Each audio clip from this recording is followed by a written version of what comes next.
Taste of Murder by Sue Arengo. 1. I arrive at the Grange.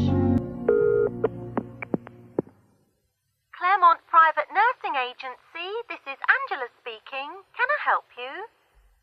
Angela, it's Anne. Anne Harrison.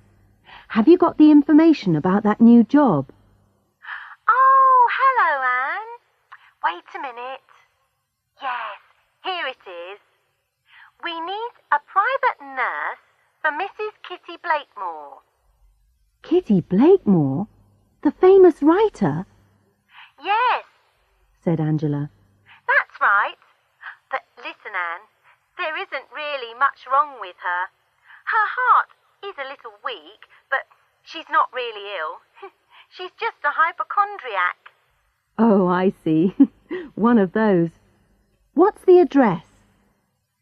The Grange, Kingsfield, Sussex. Said Angela. She wants you to be there tomorrow morning. Good luck.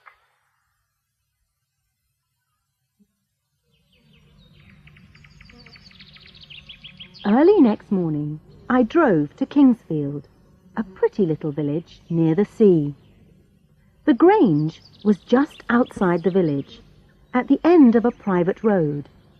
It was a large grey house. I rang the bell and waited. No one answered, so I rang it again. At last, the door opened and a young blonde girl appeared. She wore a dark blue dress and a white apron. She stood there and stared at me. "Yes?" she said. "I'm Nurse Harrison," I said.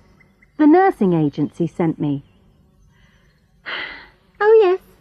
Come in." I followed her into the hall.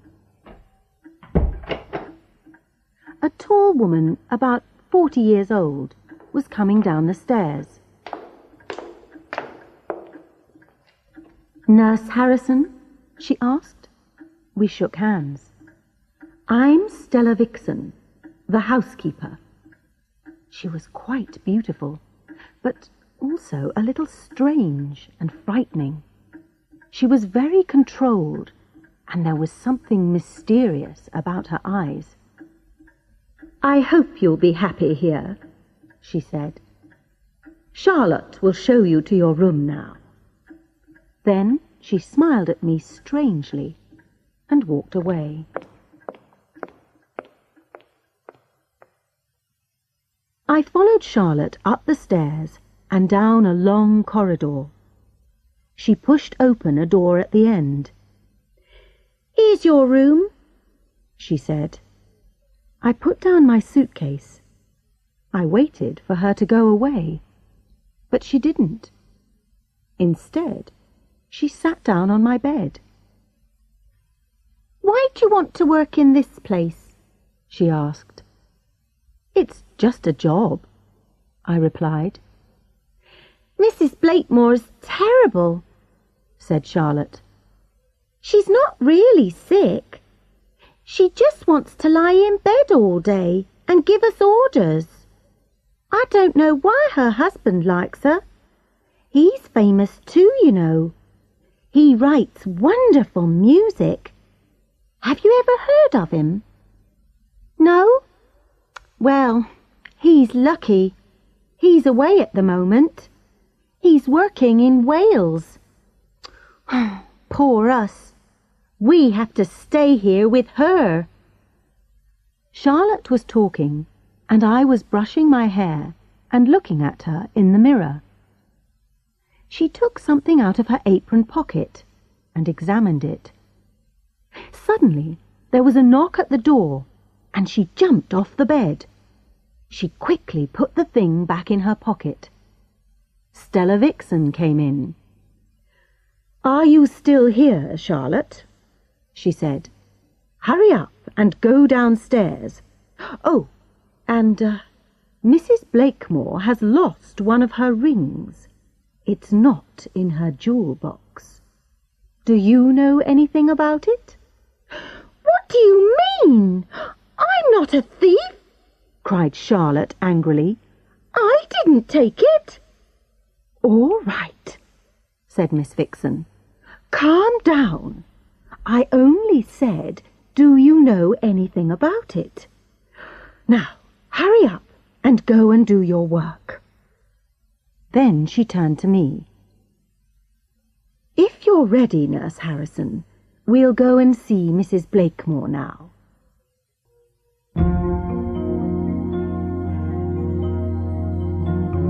Two. Mrs. Blakemore. I followed Miss Vixen down the corridor. We went to another part of the house. She knocked on a heavy white door, and we walked into Mrs. Blakemore's bedroom.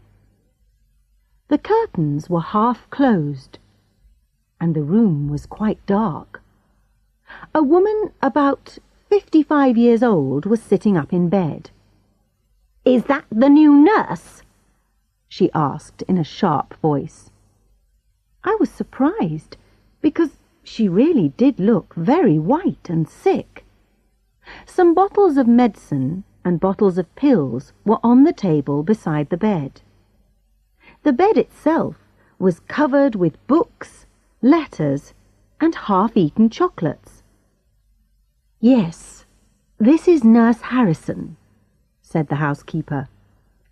"Good," said Mrs. Blakemore. "Now you, get out and leave us alone." I was astonished, but Miss Vixen said nothing. She just smiled politely and left the room. Mrs. Blakemore stared at me. "You look intelligent, nurse," she said. "These others, they're all useless. I'm not getting better, you know. I'm getting worse." A look of fear came into her eyes. "Do you know, sometimes I think that someone is poisoning me." "Nonsense," I said. "You just need some nice fresh air." I pulled back the curtains and opened the window. Sunlight poured into the room. I took her temperature. It was perfectly normal. "Now, Mrs. Blakemore," I said, "a nice walk in the garden will make you feel a lot better." "Oh, don't be silly," she said. "I'm much too weak." At that moment, Miss Vixen opened the door and said, "Dr. Spencer is here." A short, fat man with glasses came in. "And how's my patient today?" he asked. "I've got a very nasty taste in my mouth, doctor," she complained. "My legs hurt, and I feel sick." "Ah," he said, "but you've got a nice new nurse. What a lucky woman you are." "Listen, doctor," said Mrs. Blakemore. "I'm not getting better. I was sick last night." "Oh dear," said Dr. Spencer. "You've been eating too many chocolates." He smiled at her, and then at me. "I'm really sick, you fool," said Mrs. Blakemore angrily. "My dear lady," said Dr. Spencer gently, "please don't worry. You worry too much." He looked at me. "I'll just give her a little injection. It will calm her down." I nodded. "She has some strange ideas," he said. "She's a writer, you see." The injection worked. Soon she was lying there quietly. Then Dr. Spencer noticed the chocolates. "Look, what did I say? More chocolates. Dear, dear." "Yes, my nephew always brings me chocolates," said Mrs. Blakemore. "Your nephew?" My nephew, our vicar, the Reverend John Palmer," she explained in a tired voice. "Oh, so he's your nephew, is he? That's interesting," said the doctor. "I didn't know that." "I've told you hundreds of times," said Mrs. Blakemore. "Your memory isn't very good, is it? Or perhaps you just want to annoy me." He laughed a little nervously, and he left the room. "Useless man," she said. Then she smiled at me strangely. "I've got a little joke for Dr. Spencer." "Have you?" I said. "Yes.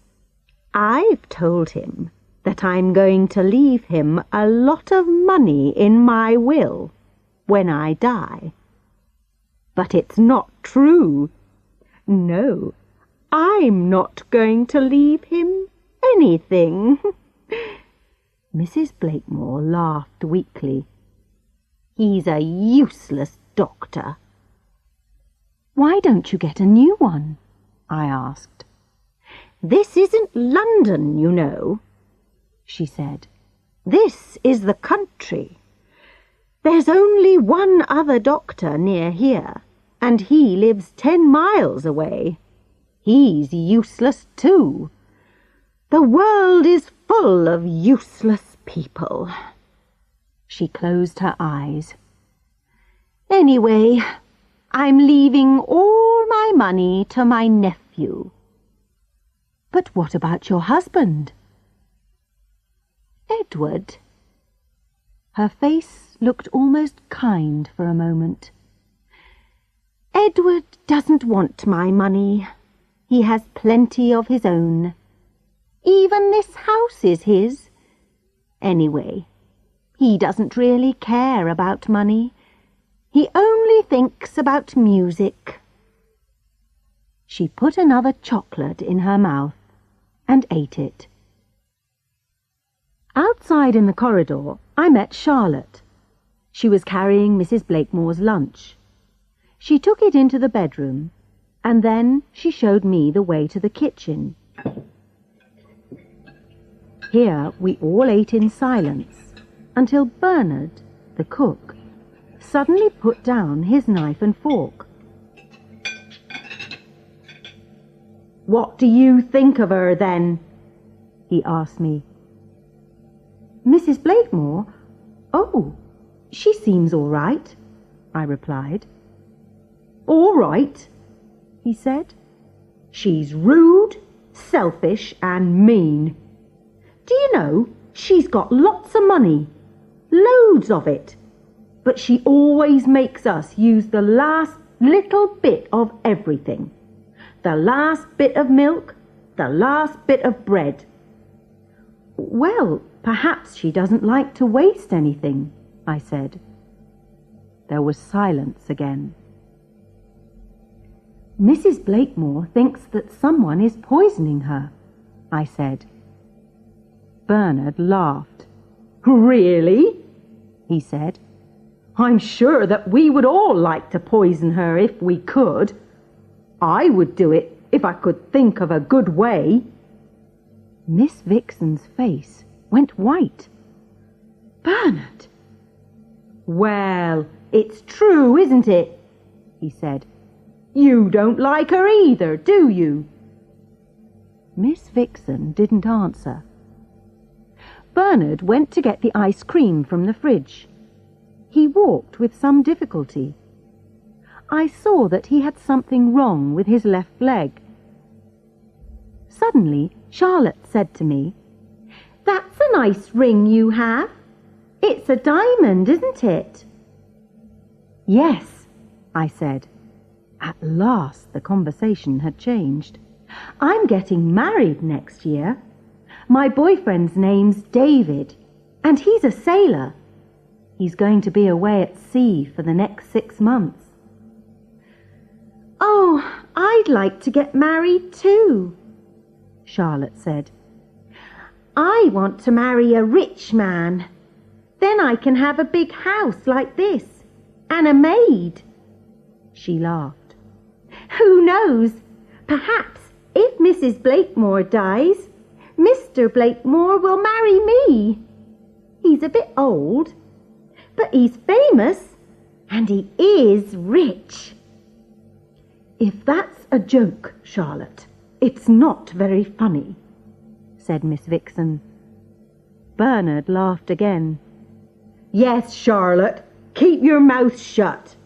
Mr. Blakemore would never want to marry a silly little girl like you."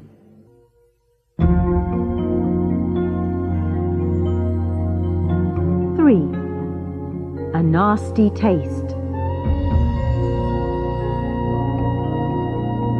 After lunch, I visited my patient. She was asleep. The plate was by the bed. She hadn't eaten very much. I thought. She doesn't need all these bottles of medicine and pills. She just needs some vitamin tonic. I decided to walk into the village and buy some for her. It was a beautiful afternoon, and the village looked very pretty. As I passed the church, I remembered that the vicar was Mrs. Blakemore's nephew, so I went inside to have a look. It was a lovely old building, but it was in a terrible condition. Some of the coloured glass in the windows was broken, and there were holes in the roof. There was only one shop in Kingsfield. The woman who owned it was busy. She was talking to a thin man in a black suit. "Oh dear, Vicar," she said, "it's going to cost a lot of money to mend that roof." "Don't worry, Mrs. Owen," he said. "We'll get the money." Then she noticed me, a stranger. Her smile disappeared. "Yes?" she said. The vicar turned round. I could see his face now. It was a proud face, with a thin mouth and dull eyes. So this was Mrs. Blakemore's nephew. "Hello," I said brightly. "A bottle of tonic, please." That evening I saw Reverend Palmer again. I had just helped Mrs. Blakemore to go to her bathroom. She wanted to wash and brush her teeth. When he came in, I was helping her to get back into bed. He was holding another box of chocolates. "Ah, John, it's you. Come and sit down," she said. "Look, I've got a nice new nurse. She's going to make me better." He looked at me, but I don't think he remembered me. "Smile, John, smile," his aunt said. "You're always so serious." "That's because I am very worried about the church, Aunt Kitty," he said. "We need thousands of pounds to mend the roof." "Oh, stop it," said Mrs. Blakemore. "You're always talking about the church. It's so boring. Come on, nurse, open the chocolates. My nephew needs something to make him smile." But he stood up. "No, not for me, thank you, Aunt. I must go now. I'm very busy." I opened the box of chocolates and gave it to Mrs. Blakemore. Then I left the room. Outside the door I met Charlotte. She was carrying Mrs. Blakemore's dinner. "What's she having tonight?" I asked. "Scrambled eggs," said Charlotte. "We're having scrambled eggs too." I went down to the kitchen. Bernard and Miss Vixen were talking. When they saw me, they stopped. I sat down. The silence was worse than at lunchtime. Mrs. Blakemore only ate half of her scrambled eggs. "If you don't eat your food, you won't get better," I said. "I hate to waste things, but this tastes terrible," she complained. "Take it away. I want a glass of hot milk." I went back to the kitchen and I told Bernard. "Oh, she always says my food tastes terrible," he said. "She wants a glass of hot milk," I told him. "Does she?" he said. "Well, I'm not making it for her." "I'll make it," said Miss Vixen. "Don't worry, nurse. Go and watch television. I'll take it up to her." I watched television until 9:30. Then I went upstairs. "I must brush my teeth again," said Mrs. Blakemore. "I've got a very nasty taste in my mouth." I helped her to get out of bed. "You really are very weak," I said. "Tomorrow you must eat all your food." "Oh, don't talk to me about food." I stood beside her in the bathroom. I thought she might fall. The toothpaste was nearly finished, but she managed to get out every last bit. She brushed her teeth several times. I smiled. I remembered what Bernard had said about her. "That's better," she said. "Get me some more toothpaste tomorrow, nurse. Here." She gave me the empty tube. "This is the kind I like. They don't sell it in the village. You'll have to drive to Hastings. My husband usually gets it for me." I put the tube in my apron pocket. Then I put my arm around her, because she was so weak. She couldn't breathe very well. Perhaps she wasn't a hypochondriac. Perhaps she really was ill. I felt a bit worried, and I decided to telephone Dr. Spencer the next day.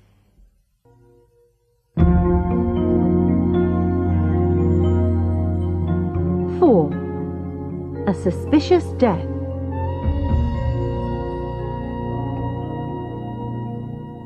But the following morning, there was an urgent knock on my door.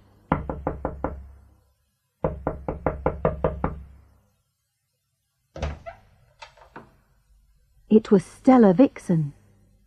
"Nurse! Nurse!" she cried. "Something terrible has happened. Mrs. Blakemore's dead!" I stared at her. "Dead?" "Yes, I must go," she said. "I must go and telephone Mr. Blakemore at once. Oh, what am I going to say?" "Telephone Dr. Spencer too," I said. Then I ran down the corridor. Mrs. Blakemore was lying with her eyes open. The light beside her bed was still on, and the curtains were closed. The empty milk glass was on the floor. I lifted her arm, but it was already cold. A strange, sweet smell came from her mouth. Charlotte appeared with the breakfast. "Take that away," I said. "I'm going to call the police." "The police?" she whispered. "Why?" "I think that Mrs. Blakemore has been murdered." I phoned the police, and a moment later Dr. Spencer arrived.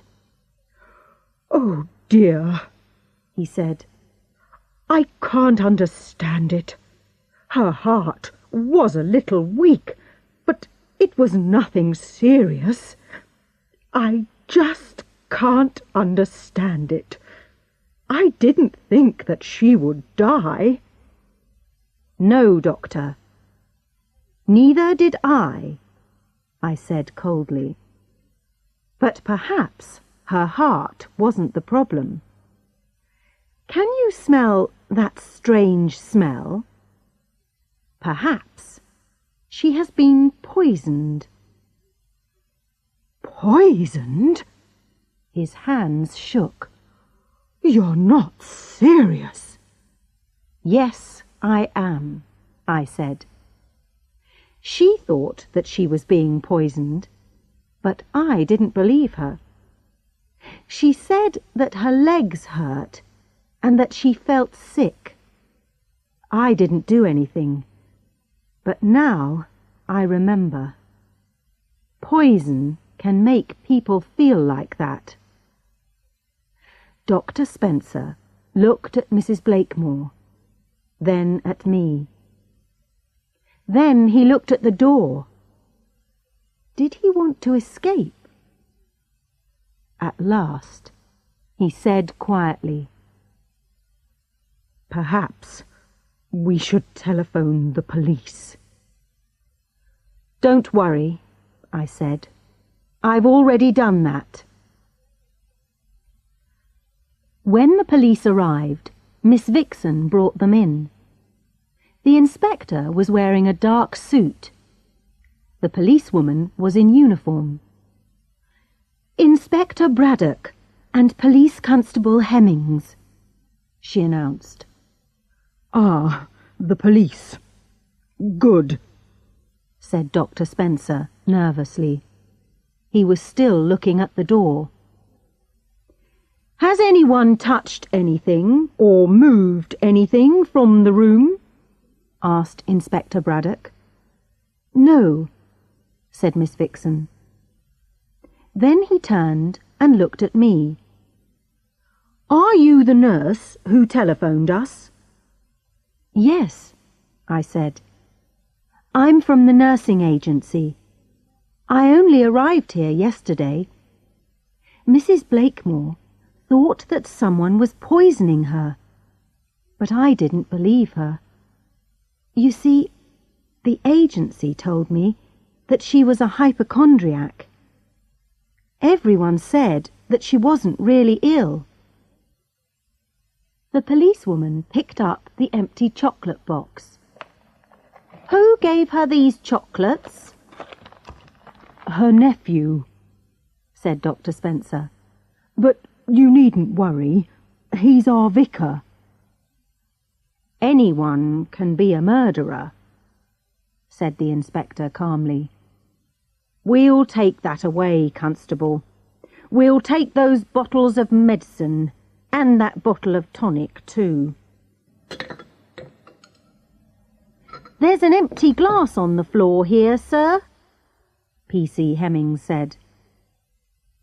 "OK," said the inspector. "Pick it up." The policewoman put the things into a large plastic bag. "What did Mrs. Blakemore eat last night?"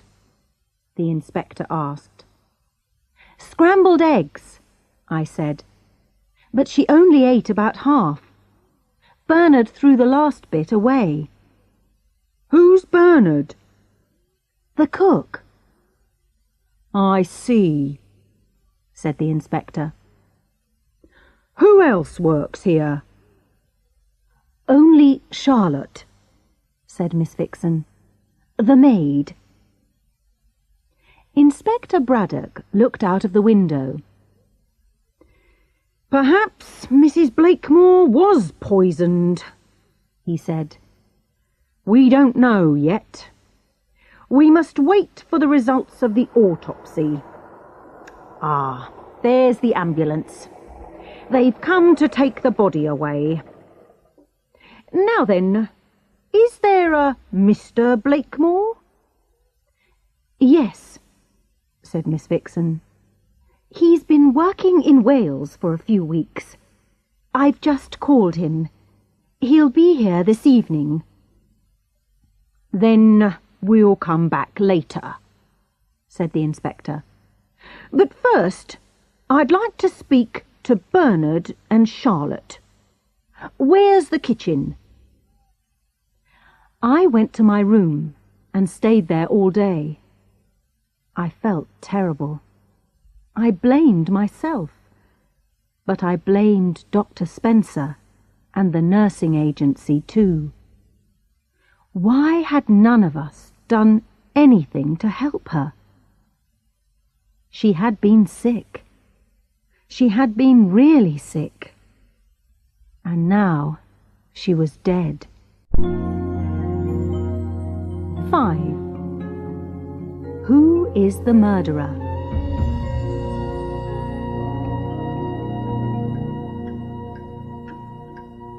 At about 6 o'clock, I went downstairs. Mr. Blakemore had just arrived. Charlotte was taking his suitcase. He was a good-looking man, of about 50, with white hair. His face was tired and worried. "Come into my study," he said to Miss Vixen, "and tell me all about it." I went to the kitchen because I wanted a sandwich. Bernard was pouring away a bottle of milk. "Bernard," I said, "what are you doing? The inspector doesn't want us to throw anything away." He turned round.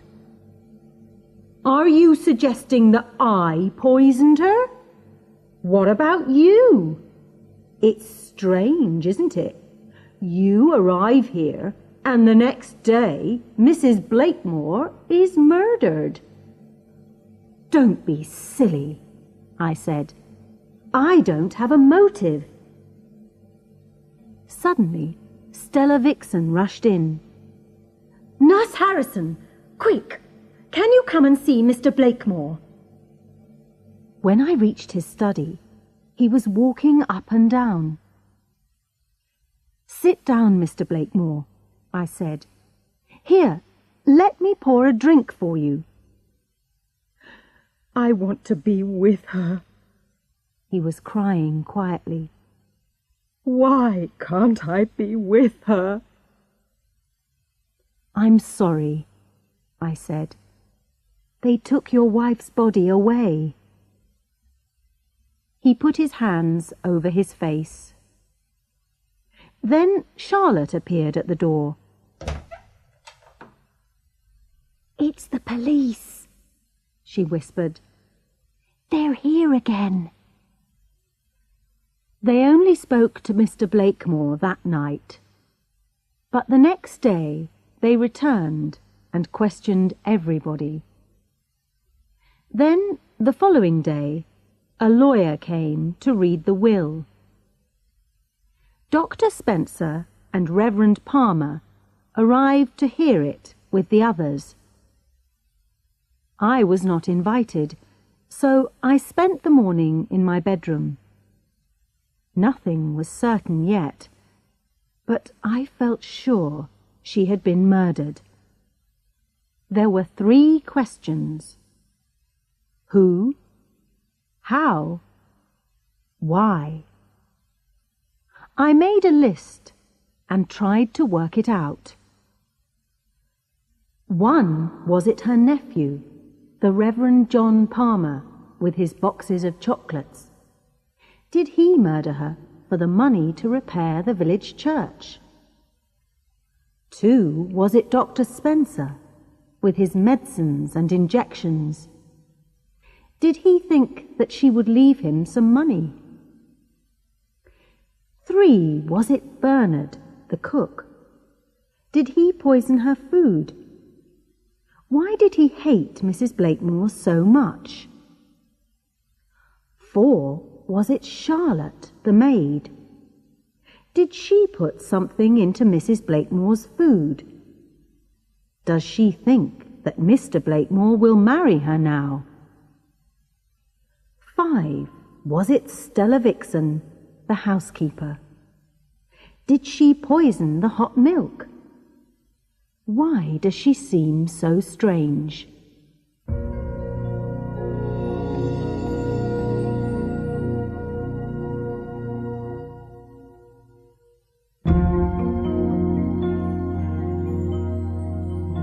Six.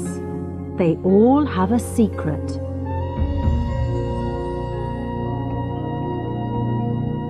That afternoon, the inspector announced, "We now have the results of the autopsy. Mrs. Blakemore was poisoned. She was probably given small amounts of arsenic for some time to make her weak. Then another poison, cyanide, finally killed her." He looked around at us all. Everyone seemed nervous and uncomfortable. "Now then," he continued, "what was the motive for this murder? Well, money's usually a good motive.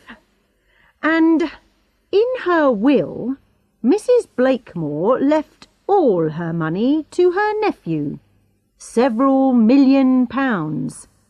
Nothing to anyone else. Nothing to her husband. This seems a bit strange." The Reverend John Palmer looked down at his hands, embarrassed. "There's nothing strange about it," said Mr. Blakemore quietly. "Kitty always said that she was going to leave everything to her nephew. She had no children, you see, and she was very fond of her sister. So, when her sister died, she decided to look after her sister's son. Anyway, she didn't need to leave me any money. I have plenty, and this house is all mine." "I see," said the inspector. "Well, Vicar, now you've got plenty of money too, haven't you? You can mend that church roof now, can't you?" The Reverend Palmer's face went red, but he said nothing. The inspector continued, "P.C. Hemmings, please read those lines about Dr. Spencer in the will." The policewoman stood up and read from the will. "Dr. Spencer is expecting a reward, but it was only a little joke. I am sure that he will understand." "So, Doctor," said the inspector, "Mrs. Blakemore said that she would leave you some money, did she?" "Well, yes." The doctor was cleaning his glasses nervously. "A little reward, a little thank you for my help." "Oh, how terrible!"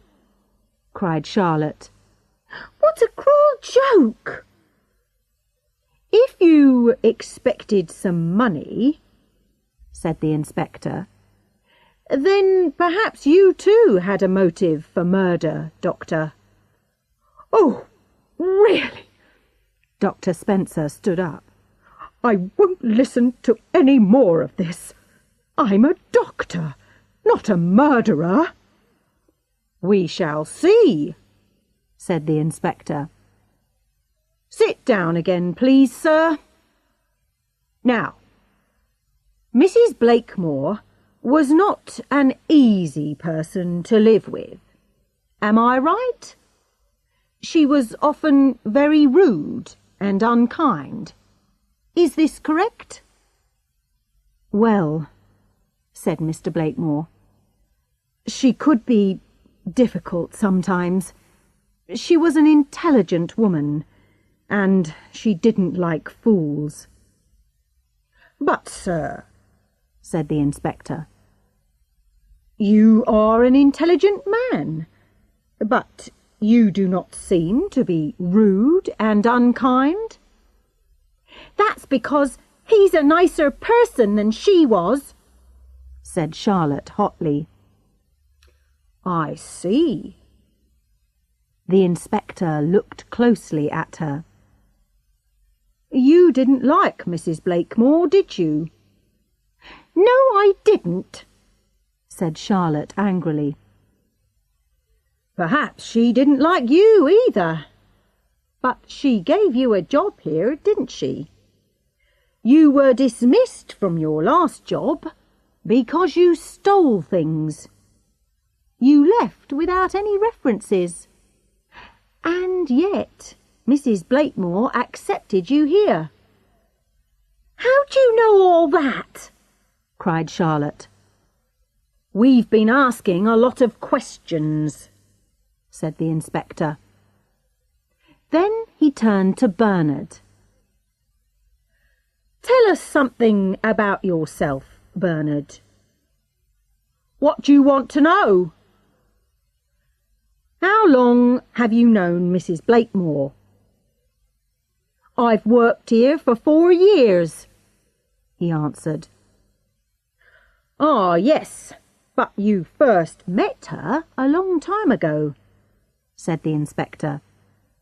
"I've been talking to your mother. She said she used to be Mrs. Blakemore's maid, years ago, in London." Bernard said nothing. He touched his bad leg and looked unhappy. "You remember, don't you, Bernard? You were the maid's child, a poor little boy with a damaged leg. Your mother worked for the rich lady in the big house." Stella Vixen was looking at Bernard. She seemed sorry for him. The inspector continued. "You needed an operation on your leg, didn't you? But it was too expensive. And Mrs. Blakemore wouldn't help you, would she?" Bernard suddenly spoke. "She was so mean!" he cried angrily. "My mother asked her for some money, but she refused. Then she dismissed my mother for no reason."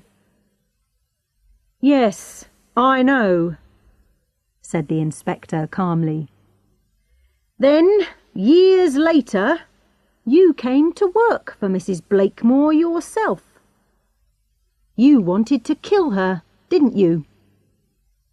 Bernard laughed. "I certainly hated her," he said. "But at first I didn't know that it was the same woman. Believe me, Inspector, I was surprised to see her again. I stayed because I like the country. There are other reasons too." He looked over at Charlotte with a smile, but she looked away from him angrily. "I'm sorry, Inspector, but I didn't kill Mrs. Blakemore. It wasn't me." "We shall see," said Inspector Braddock. "Now, I have a little problem. We have examined the things from Mrs. Blakemore's bedroom, but we can't find any evidence of poison. It's very strange. She was certainly poisoned. We found arsenic and cyanide in her stomach. But how did they get there? Perhaps something was thrown away before we arrived." I remembered that Bernard had thrown away some milk. Was he guilty? I even began to feel guilty myself. Inspector Braddock wrote some notes on a piece of paper. I looked around at everyone. The Reverend Palmer sat very straight in his seat, his lips tightly closed. Bernard looked angry. Dr. Spencer was wiping his face and glasses again. Charlotte looked frightened. Stella Vixen's face was embarrassed. She was looking down at her hands, like someone in pain. I looked quickly across the room and noticed something. For a second, only a second or two, Mr. Blakemore lifted his head and looked at her. There was something mysterious in his eyes. "OK, that's all for today," said Inspector Braddock. "We'll come back tomorrow." I was worried, but I didn't know why. I had forgotten something. But what? Stella Vixen was very quiet during dinner. Why had Mr. Blakemore looked at her in that strange way?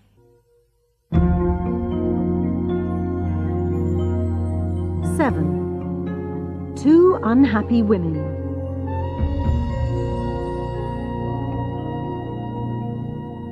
Later, at about 10 o'clock, I left my bedroom and went down the corridor to the bathroom.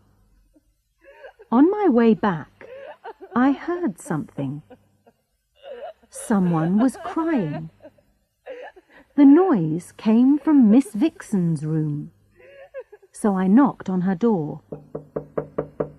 "It's me, Nurse Harrison," I said. "Is anything wrong?" The handle turned and the door opened a little.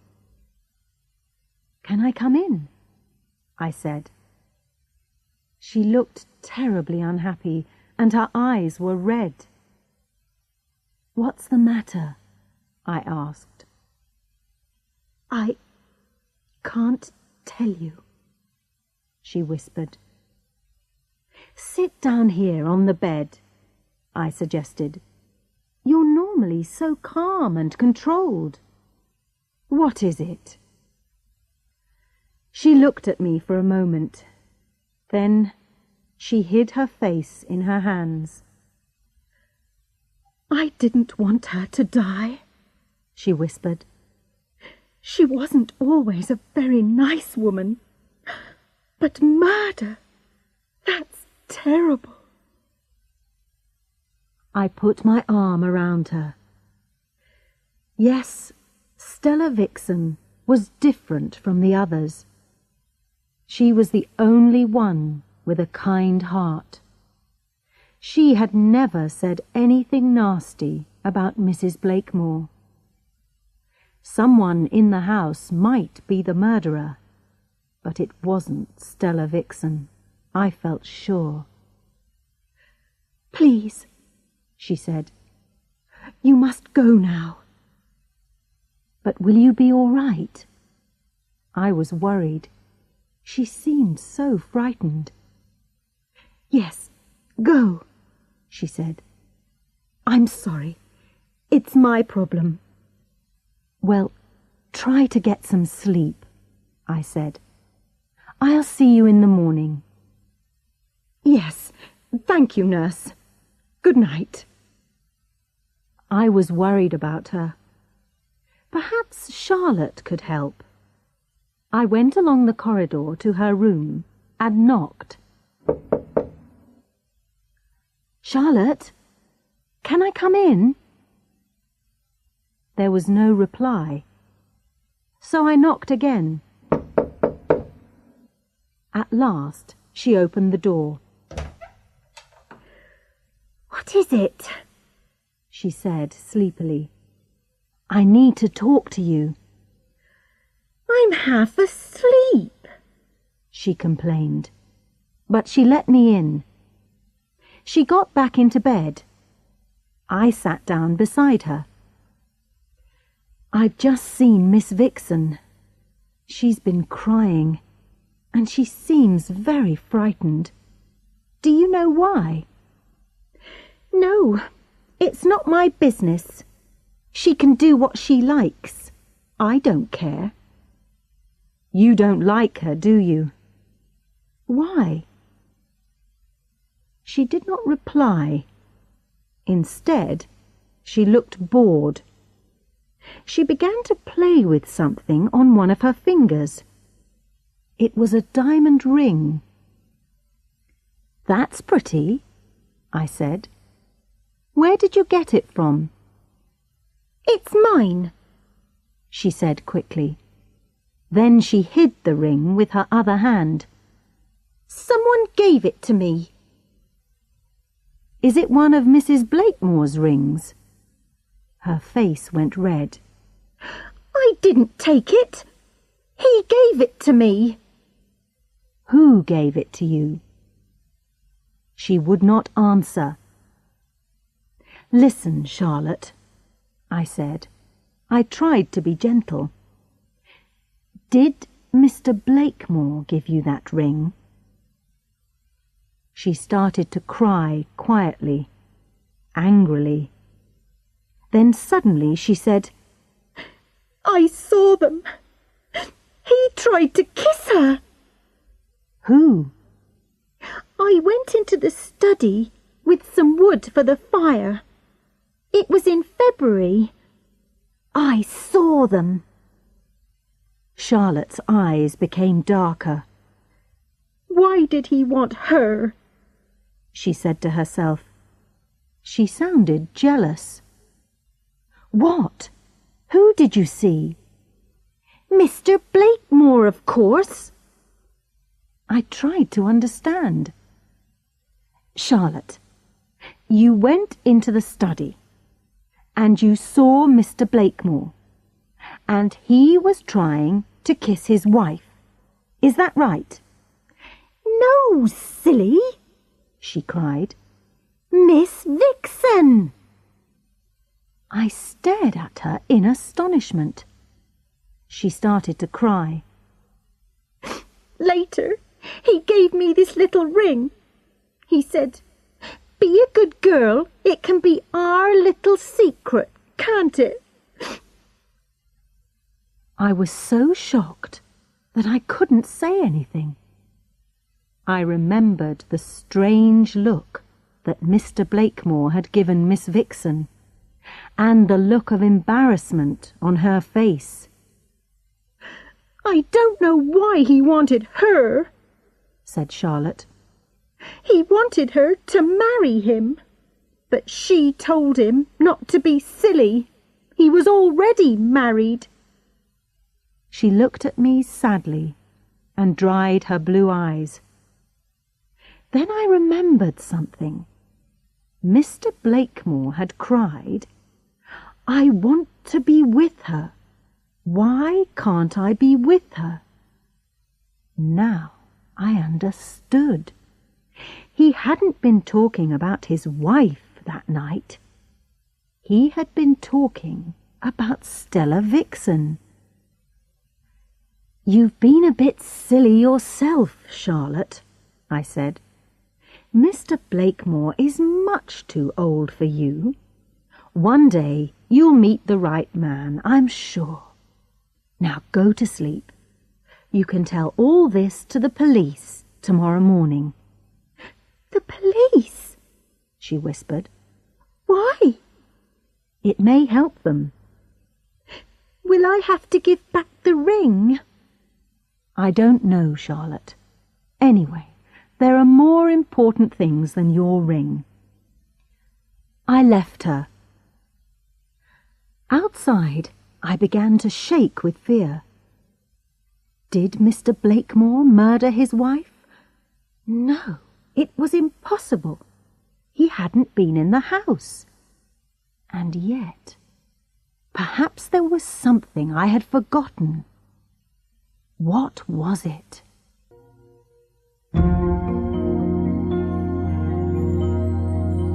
Eight.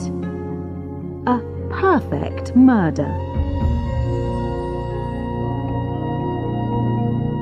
Suddenly, I heard footsteps. I hid myself in the shadows against the wall. I saw the shape of a man at the end of the corridor. He started to come towards me.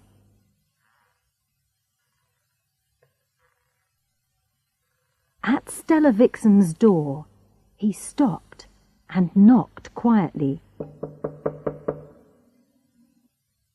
She didn't answer.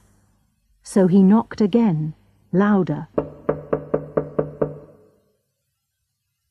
He began to walk away. Then he came back.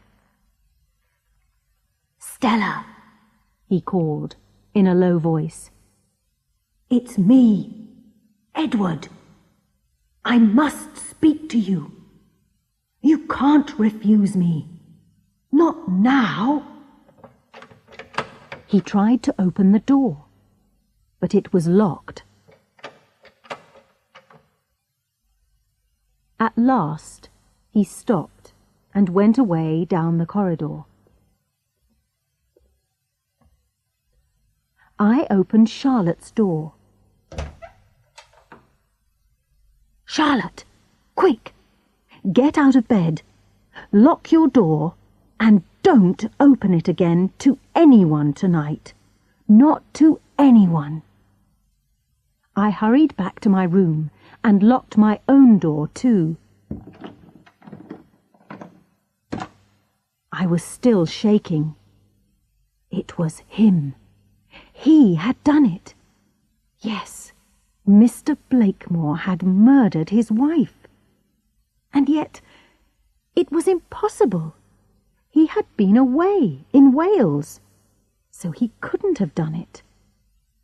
Or could he? I got into bed and lay down.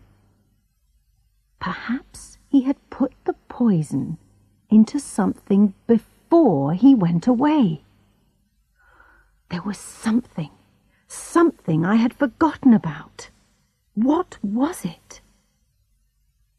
I closed my eyes, but I couldn't go to sleep. My head was full of pictures and voices. I saw Mr. Blakemore's face, and he said, "I'm all alone, Stella. You can't refuse me now." Then I saw Miss Vixen's face. Her eyes were red, and she whispered, "I didn't want her to die." She looked at me and said, "It's terrible. Someone has murdered Mrs. Blakemore." I sat up and put the light on again. Midnight. It was going to be a long night. Suddenly a picture of Mrs. Blakemore came into my head. It was the evening of her death. She was weak and thin. I was helping her into the bathroom. She wanted to brush her teeth. She had a nasty taste in her mouth. Then what? Oh, yes, she finished the toothpaste. I had to get her some more. It was an unusual type. Her husband usually bought it for her in Hastings. I opened my eyes. I got out of bed and found my uniform. I put my hand into the apron pocket. Then I touched something hard and cold. It was the empty toothpaste tube. Of course. Of course! So, it had nearly been the perfect murder. Mr. Blakemore had made sure that he was away, far away in Wales, so no one would ever suspect him. He had put the poison into the toothpaste. No one would ever think of that. His wife would use it every day until it was finished. And the empty tube? It would be thrown away, so there would never be any evidence. It was a large tube, enough for several weeks. I turned the top and took it off. Yes, I could smell that strange, sweet smell again. But how did he put the poison into the toothpaste? Injections, probably. Yes, injections of arsenic deep into the tube, through the opening. And what about the cyanide at the bottom? It was a long tube, too long for most needles. I examined the tube very carefully. I was looking for marks on the outside. Yes, there were 2 very small holes in the metal near the end. I put the tube back in my apron pocket. It was safe there. Now I had to wait for the morning and the police. I washed my hands carefully and climbed back into bed. I tried to go to sleep, but that was impossible. Every time I closed my eyes, I could see Mrs. Blakemore in her bathroom. She was trying to get out every last bit of the toothpaste. And I could hear Bernard's voice. "Do you know, she's so mean that she always uses up the last little bit of everything."